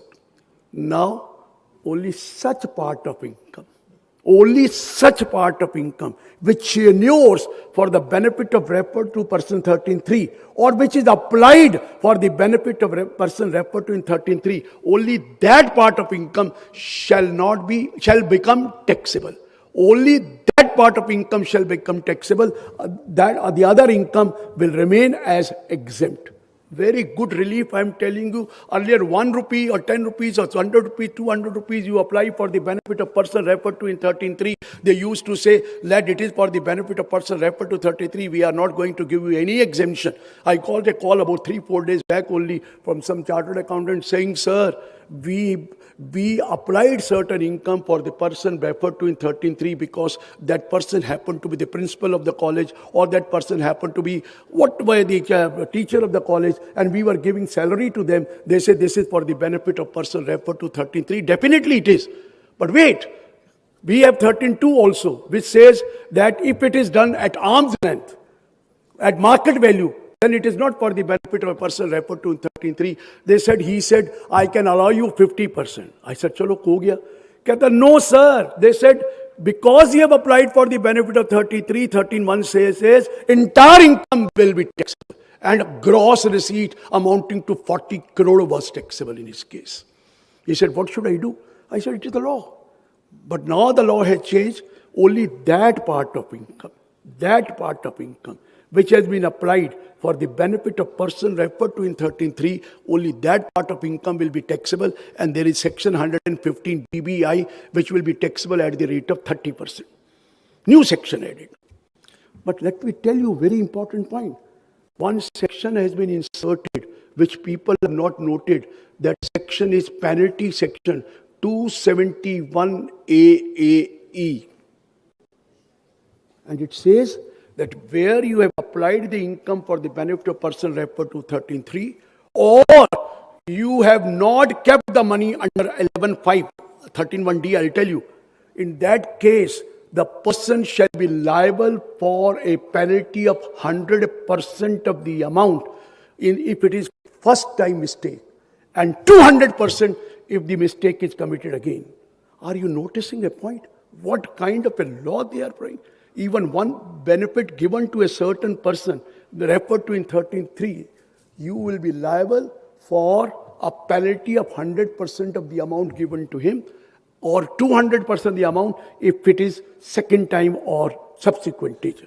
So that point is also important. I'm telling you 271 AAE, nobody has bothered to see that. When they see charitable trust, they do not see the penalty provisions for that. But that penalty. Now second, 13(1)D. Everyone knows that you have to keep all money which you have not spent in a form invested or deposited in a form given under 11.5, in a mode given under 11.5. The money of the trust has to be kept in a mode given under 11.5. This is the law. 11.5. Earlier, if you were not keeping the money under 11.5, the entire income was taxable. Now, such part of income which has not been kept or deposited or invested in a mode given under 11.5, only that part of income shall be taxable at a special rate of 30%, not the entire income. A great relief, sir. There is a great relief. Otherwise, some mistake you have committed for some reason, I don't know, maybe in your ignorance. Entire income was taxable in case of charitable trust. Now, in any case, they will be taxing only that part of income which you have not been able to invest or deposit in a mode given under 11.5. That point is also very relevant in certain cases. So this point I have spoken to you because these are the very, very, very important point where we normally commit mistake. We normally commit mistake. We normally see that it is not kept under 11.5 or some benefit are accruing for the benefit of the person referred to in 13.3 and we are not bothered about that, thinking that section 13.2 may come to your rescue, but section 13.2 most of the time will not be able to come to your rescue. Tell me. So be careful about that also. Another point, very interesting. You all know that the trust will be allowed exemption only, condition to be satisfied is the books of the accounts must be audited and it must be furnished on or before the due date. Can you imagine for 1961 today, even under 11, 12, 13 and under 1023C, it was given books of accounts must be audited. Nowhere written that books of accounts should be maintained and kept. They said books of accounts should be audited. How will you audit the books of accounts unless you are required to maintain or keep those books of account? This time they have made the changes that whether you are under 1023C or section 11, 12, 13, please note that you will have to keep and maintain the books of account and get them audited. With more maintaining, how can you get your accounts audited? But for last 45 years, or more than 60 years, they never realized that we have not mentioned that books of accounts should be maintained. And we have mentioned it should be audited. Illogical thing. But in any case, they have now rectified that point also. Now books of accounts to be maintained, kept and maintained, and it should be audited by the chartered accountant. Everybody knows on or before that. And the return should be furnished or audit report should be furnished on or before the due date. This also is now the same. But next point I'm telling you. The point which are very relevant for charitable trust are that please note that section 40A and 40A3 and 43AR mutandis applies to this also. So whatever the section are there or 40A or 40A3, they are also applicable to charitable trust. Don't think they are not applicable, meaning thereby if the payment of an expenditure or application exceeds rupees 10,000, it should be made by account paycheck or account draft or through electronic clearing system. Otherwise, it will not be allowed as application. Similarly, 40A, you are supposed to deduct TDS, and if you don't deduct TDS and deposit it before the due date of return, 30% of that amount shall not be allowed as deduction. Coming to the next point, very, very important point. Corpus donation.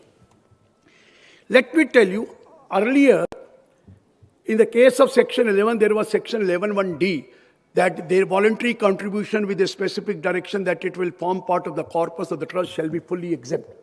Voluntary contribution with a specific direction, it will form part of the trust exempt under 11(1)D. But under section 1023C, corpus donation was not exempt. Now, they have said voluntary contribution with specific direction that it will form part of the corpus of trust shall be exempt both under 1023C or section 11. But wait, it should be maintained in a form invested in 11.5, in a mode given under 11.5. If it is not spent, you will have to keep it in a mode, invest in mode given under 11.5. So please note, if you are getting corpus donation are totally exempt, whether you are under 11 or you are under 1023C, but you will have to keep that money which is not spent by you, where in a mode or invest or deposit in a mode given under 11.5. And any amount spent out of this corpus fund will not be treated as application. Any amount spent out of this corpus fund. Because when corpus itself is exempt, then why it should be treated as an application? They have very clearly said, very good. But wait, if you spend any amount during the year out of the corpus fund, let's say you have spent out of the corpus 50 lakh rupees, it will not be treated as application of this year. But in a subsequent year, if out of the income of the subsequent year, if you repay the money to the corpus, whatever money you have taken, you are used from the corpus, if you repay back the money to the corpus, it will be treated as application of that subsequent year. What I said, 50 lakh you spend this year out of the corpus, no application. Next year, of the current income of next year, 30 lakh you paid or repaid to the corpus. That 30 lakh in the next year shall be treated as application. And next to that year, another 20 lakh you repaid back to the corpus. That will also be treated as application. Earlier there was a judgment of Subro's Foundation. Subro's Foundation Supreme Court judgment that excess application of 1 year will be treated as the application of the subsequent year. They said nothing doing. Excess application of a particular year, may be due to any expenditure, any deduction, whatever may be, will not be treated as application of the next year. But of course, if you spend out of the corpus, I am not giving you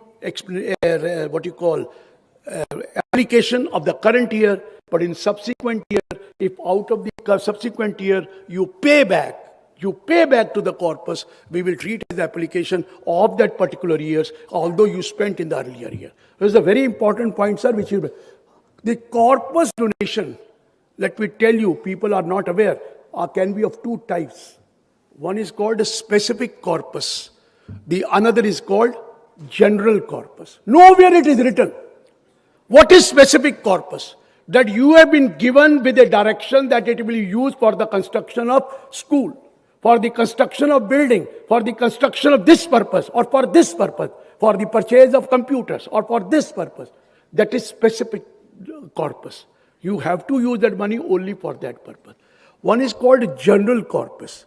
That there is a direction given by me that this one will be used for the corpus. I am giving you for corpus. But if they have not given for which purpose, it is called as general corpus.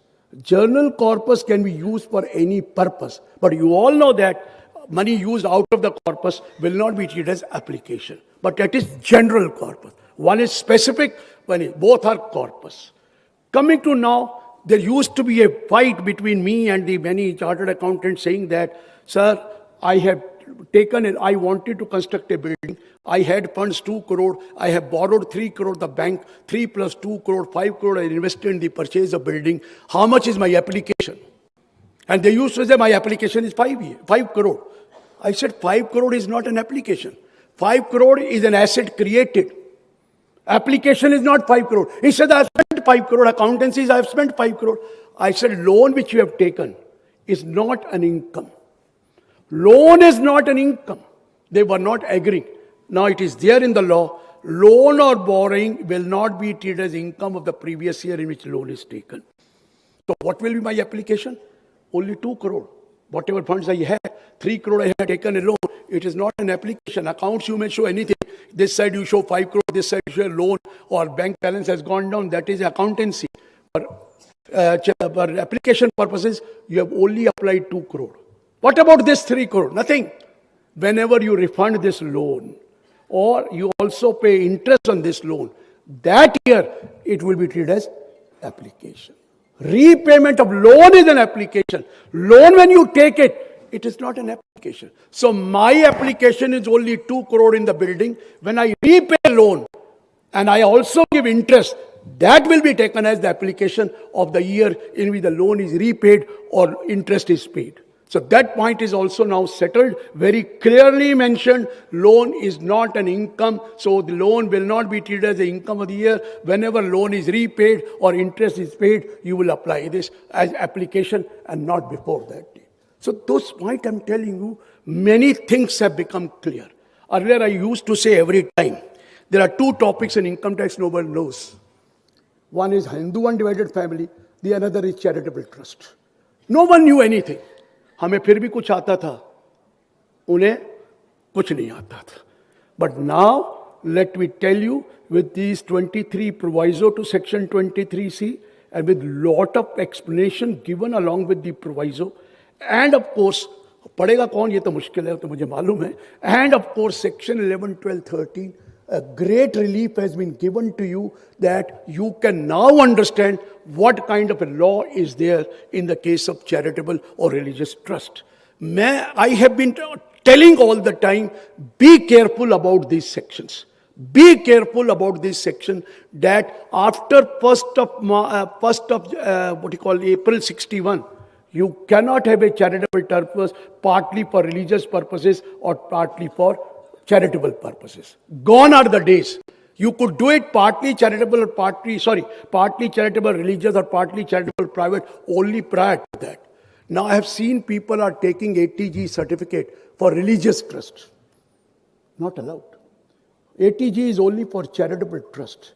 And that too, if you want to do some religious activity, the maximum allowed is 5% of the total. Religious activity cannot be more than that. But there are people who have applied for ATG for religious trust also. Religion में कभी नहीं होता. You remember that there is section 115 BBC. Section 115 BB talks about anonymous donation. And anonymous donation now can be linked to Form 10BD, which you are following. Now you have taken ATG certificate. You are supposed to file a statement under Form 10BD. Up to 31st May, you were supposed to file giving the detail of the donor, PAN number of the donor, address of the donor, and the amount received. And the donor will get the deduction. Donor will get the deduction. Only 10BD is filed by the donee, and it is a certificate is issued to you, and it will be automatically populated to your 26AS or annual information statement these days. Then only you will get the deduction. हमारे यहाँ तो बड़ा रिवाज था. I don't know, people used to file return of income thinking, oh, the tax is payable, let us show ATG donation. Without giving any donation, they were taking as ATG donation. Who will check? 98% cases will go like that. Who will check ATG donation? Because 98% no scrutiny, only 2% cases scrutiny, then it will go away. Or sometimes they used to claim ATC also, because nobody will check that there is ATC payment or not, they will do it. Now please be careful. You will get ATG deduction only when it is auto-populated in your annual information statement. Otherwise, you will not get deduction of that amount. लेकिन रुकिए तो सही, वो तो possible हो गया auto. But there is another angle also to this. The charitable trusts who are filing this statement, if they are not giving name of a person who had given this donation, then what will it be treated as? Anonymous donation. Definitely anonymous donation, unless and until you prove that I have the name, address and PAN number, they are going to treat the entire donation other than what you have filed under 12BD as anonymous donation, which is liable to be taxed at the rate of 30%. If it is more than 5% anonymous donation of the total donation, you are liable to pay tax at the rate of 30%. So they are very careful. These days, all information are being passed. Please be careful. They have complete information about everything. So be careful about that. Anonymous donation will be taxable. There is no question of anonymous donation in case of religious trust. The religious trust will always get anonymous donation. वो तो गुप्त दान ही होता है. You know that. I don't want to say. So anonymous donation is not covered under section, in the case of religious trust, but for all other trust, You be careful, anonymous donation is taxable at the rate of 30%. Another point which I want to tell you, if there is a trust which is not registered under 11, for the purpose of 11 and 12, and if there is a trust which is not covered, which does not have approval under 1023C, any donation which is received by that trust, if it exceeds 50,000 in aggregate, shall be fully taxable. Gross amount will be taxable. No expenditure will be given to you. Religious trust we have, temple, gurdwara, mosque, church, getting lot of money in the hundi, and that is 50,000, hardly anything. If they get that amount more than 50,000, and if that gurdwara, mosque, temple, church or a charitable trust is not registered or approved, kindly note, entire income is taxable under section 56 of section 2 clause 10. It is fully taxable gross amount. Not a single penny deduction will be allowed to you because you are not registered. The point which I told you, revenue expenditure will be allowed, it is only when you are registered. If you are not registered, the complete amount of donation received or gift received, donation is almost a gift received, if that aggregate amount received during the year from whether for one person or more than one person is more than 50,000, the entire amount is taxable. And there are so many trusts in India which are not registered, which have not taken approval. Kindly note, be careful, gross receipt will be taxable. I had been telling this has happened from 1st April 2017. Prior to 1st April 2017, at least expenditure were allowed and you were taxable only to the balance amount. Now, entire gross receipt, you have to tell me, sir, when is to close? Because 5 minutes. I have to see this side also because they will otherwise say कि खत्म कीजिए. तो मैंने पहले पूछ लिया. So please careful that 56.210 is very important because earlier 56.27 was only for individual HUF. Now 56.210 is if any person received from any other person or person a sum of rupees money exceeding 50,000, it is fully taxable. Or any movable property exceeding 50,000. And another point which I want to tell you is some donation received in kind. If the donation is received by you in kind, it has to be applied. It has to be applied. What can you do? If you receive a property in kind, immovable property, it is already 11.5, or you have to keep it at 11.5. If you don't apply it, you have to keep it 11.5. If you receive any property in kind as a donation, there is absolutely nothing to worry because it is part of 11.5. But suppose you have received, let's say, some other thing, shares in kind. You have received some gold in kind. The law is within 1 year from the end of the previous year in which it is received should be applied, should be converted into a mode under 11.5. Should be converted in a loan mode under 11.5. And if you don't convert it, the entire amount will be taxable at 30%. Be careful about that. Asset received in kind by a trust should be kept under 11.5. 11.5 or you should spend. So you have to convert that asset which is received in kind in a mode given under 11.5 if it is not in the mode given under 11.5. Be careful about that within 1 year from the end of the year. मुझे temple वाले पूछते हैं sir, I have received certain gold and should it be taxable? I said if you convert that gold into भगवान के मुकुट बना लीजिए crown और मुकुट पहना दीजिए तो भगवान ने पहन लिया. अगर आपको भगवान को कोई ज्वेलरी आई है, if you put it in भगवान के गले में तो पहन लिया. लेकिन अगर गोल्ड कॉइन आया है, बुलियन आया है, तो भगवान तो नहीं पहन सकता. You will have to convert it in a mode given under 11.5. Otherwise, the entire amount will become taxable in the year in which the period of 1 year is expired. Be careful about that. This is also, we get donation in kind. Either apply it, yes. Gurdwara gets donation in kind, they get ghee, whatever thing, and then they put it in a langar. It is applied. It is applied. There is no question in that problem.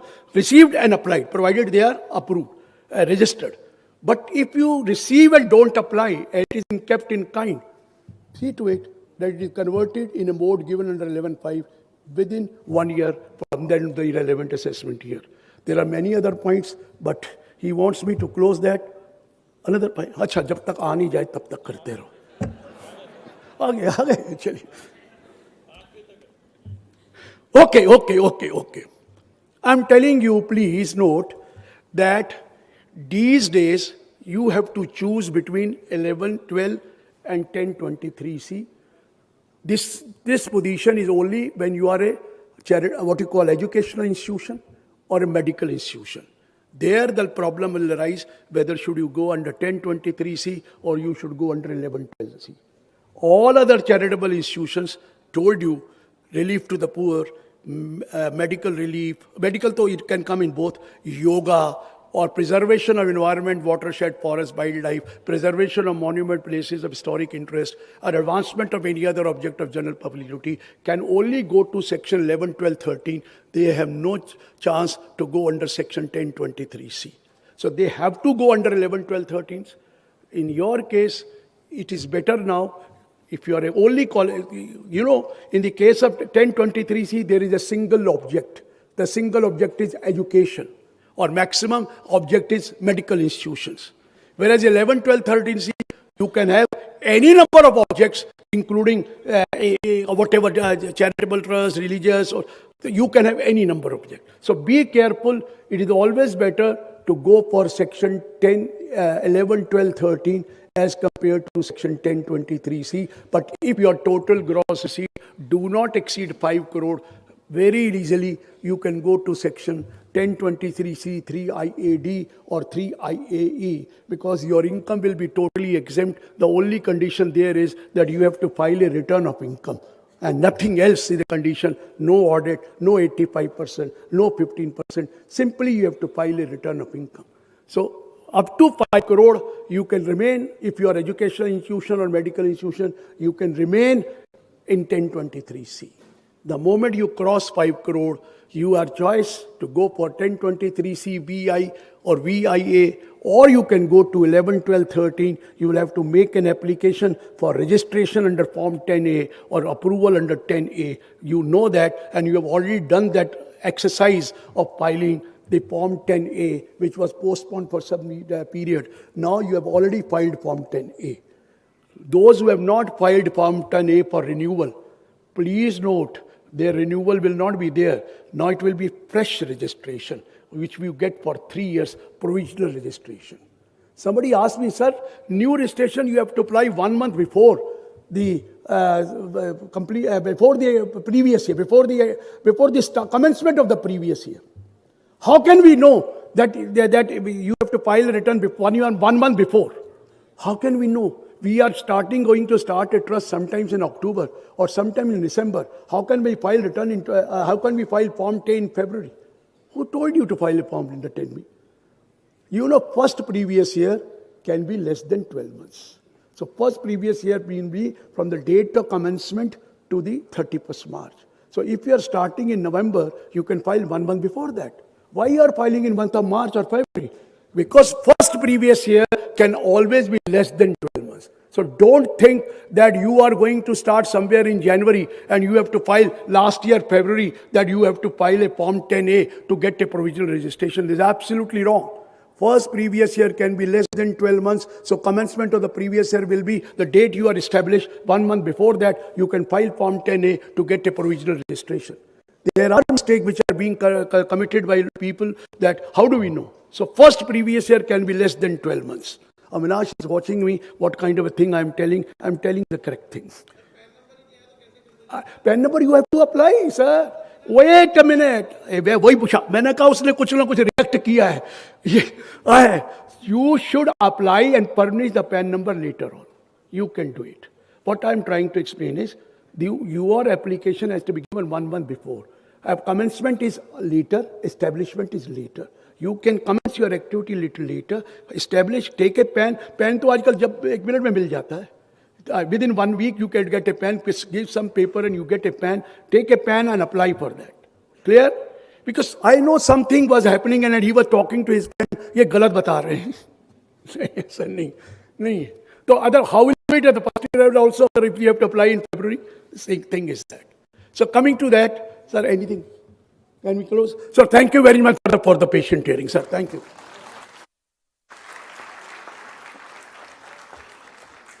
Thank you, sir. And now requesting CA Sanjay Kumar Agarwal ji, Chairman Committee on International Taxation, for his words of thanks.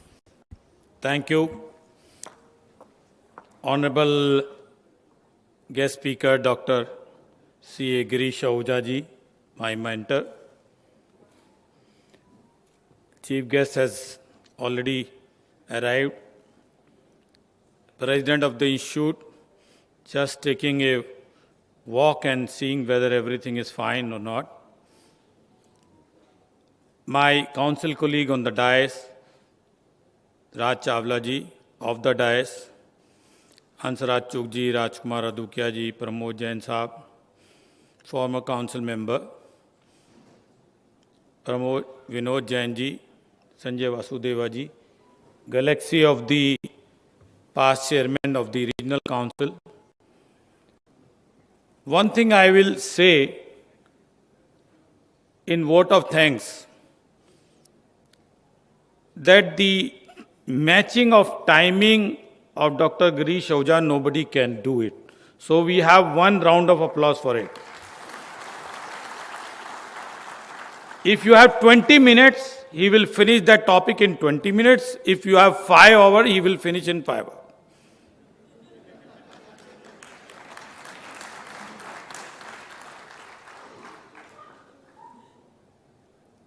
And the another thing is this, I have never been able to, in my life, do it, that any deliberation on income tax you have, he will ask the topic only when he is on the dais, on which topic he has to speak. And the last one, for which I once again request a round of applause, is that he never uses a paper. It's absolutely in his computer. Absolutely everything is in computer. So friends, once again, happy CA Day. And we have chief guests along with us. Everyone is in the house. I would request that let us listen to them. Thank you very much, sir. Thanks a lot.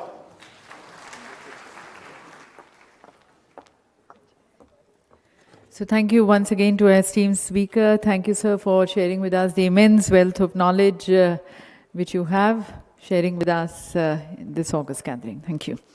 Ladies and gentlemen, requesting you to remain at your respective seats. We are going to be just taking a little time to set the stage towards a special session, as we have our Honorable Chief Guest joining us, Shri Girish Chandra Murmu ji, the Honorable Comptroller and Auditor General of India. Also joining us will be our distinguished guest of honor, Shri Rajesh Verma ji, respected Secretary, Ministry of Corporate Affairs, along with our President, Vice President and the other office bearers. And let me take the opportunity of extending greetings and welcoming all present in this August gathering. We have our honorable members of the council, very distinguished past presidents who have given a very strong foundation to the institute, the regional council members, the chairman of regional councils, the chairman of branch managing committees. And then we have senior officials and representatives from the Ministry of Corporate Affairs, from the Finance Ministry, from the Comptroller and Auditor General, from media, also the presence of our past council members, past NIRC chairmans, Section A companies, representatives from RBO, IIIP, from ARF, from XBRL, the government nominees joining us from the Board of Discipline and Disciplinary Committees, Quality Review Board, Appellate Authorities, and from IBBI. Thank you to all of you for joining us on this very special occasion as together we celebrate the 74th Chartered Accountants Day. Will appear. After filling them, click on Agree and then Submit. And your registration is done. CA Connect and ease for clients as well. Clients can, irrespective of their geographical location, Find a CA form in any Devi part of the सज्जनों, आप country सभी का or ध्यान into केंद्रित करना चाहेंगे। आप सभी की तालियों के बीच और सम्मानपूर्वक हम स्वागत करते हैं हमारे इस विशेष कार्यक्रम के हमारे मार्गदर्शक मुख्य अतिथि माननीय श्री गिरीश चंद्र मुर्मू जी का, honourable controller and auditor general of India, Bharat के नियंत्रक और महालेखा परीक्षक। साथ साथ मंच पर स्वागत हमारे विशेष अतिथि guest of honour Shri Rajesh Verma ji का, secretary MCA. And then the torchbearers of the Institute, CA Dr. Devashish Mitra, President ICI, CA Aniket Sunil Talati, Vice President ICI, CA Dr. Jay Kumar Batra, Secretary ICI, and CA Naveen Garg, Chairman NIRC ICI.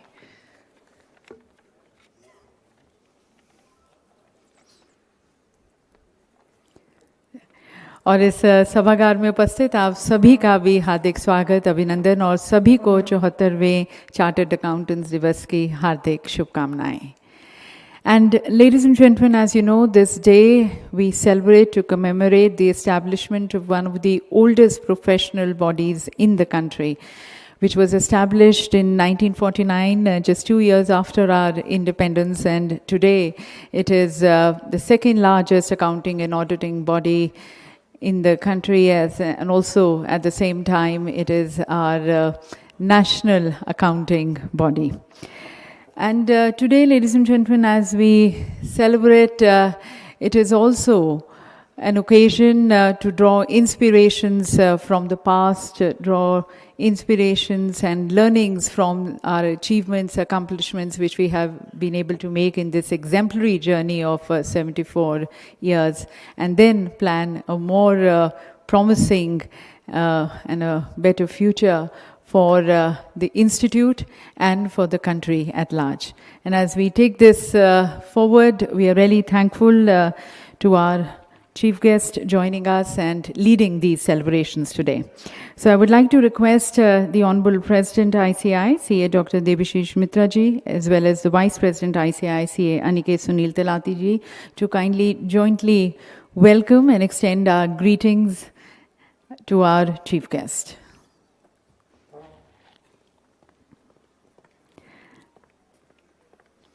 Ladies and gentlemen, as we talk about the greening of the economy, extending our commitment, we also commit ourselves towards greening the environment, and welcoming Shri Girish Chandra Murmu ji by presenting this plant. Would also like to apprise this August gathering that ICI has committed itself to be planting 10 lakh trees in a year. That's a commitment which goes from ICI and from all the members. Thanking the head of the Indian Audit and Accounts Department, the guardian of the public purse, and one of also of the financial system of India, thanking our chief guest.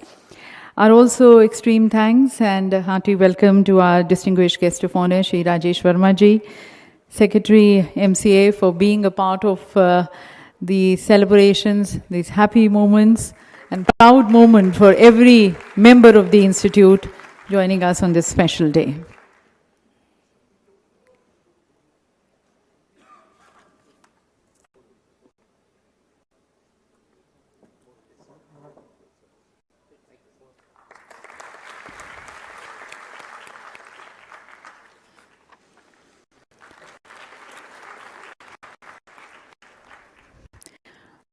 और अब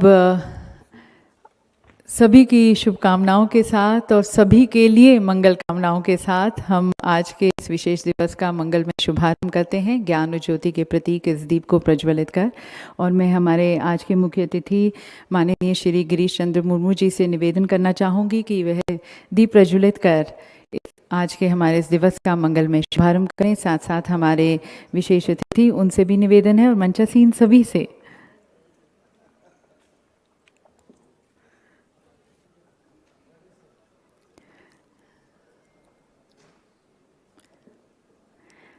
और वैसे भी हमारी भारतीय परंपरा और हमारे अटूट विश्वास के साथ हमारा ये मानना है कि किसी भी शुभ कार्य की शुरुआत यदि ईश्वर की स्तुति, ईश्वर की वंदना से की जाए तो वह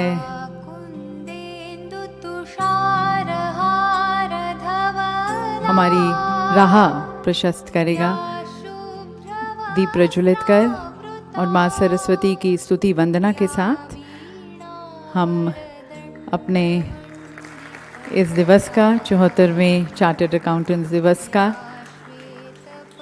शुभारंभ करते हैं, स्वागत करते हैं।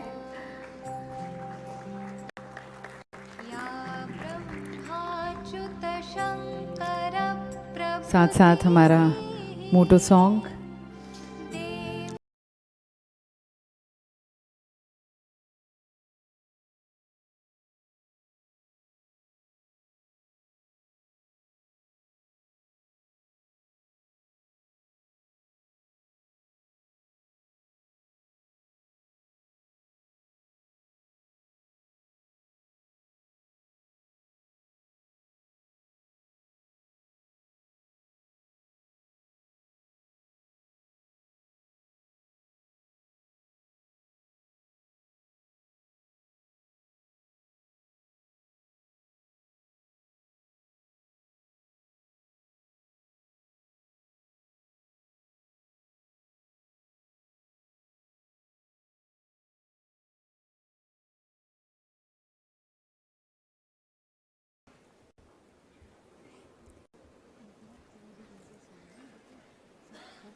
And ladies and gentlemen, as you said, this has been a really exemplary journey, a very accomplishing journey for the Institute.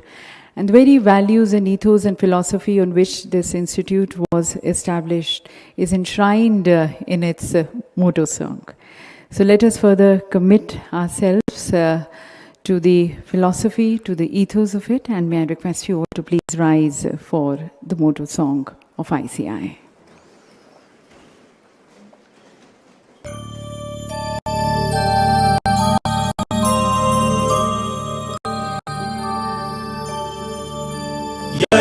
सुप्तेषु जागृति सुप्तेषु जागृति कामं कामं कामं कामपुरुषो पुरुषो निर्मिमाणः निर्मिमाणः तदेव शुक्रं तदब्रह्म तदेवामृतमुच्यते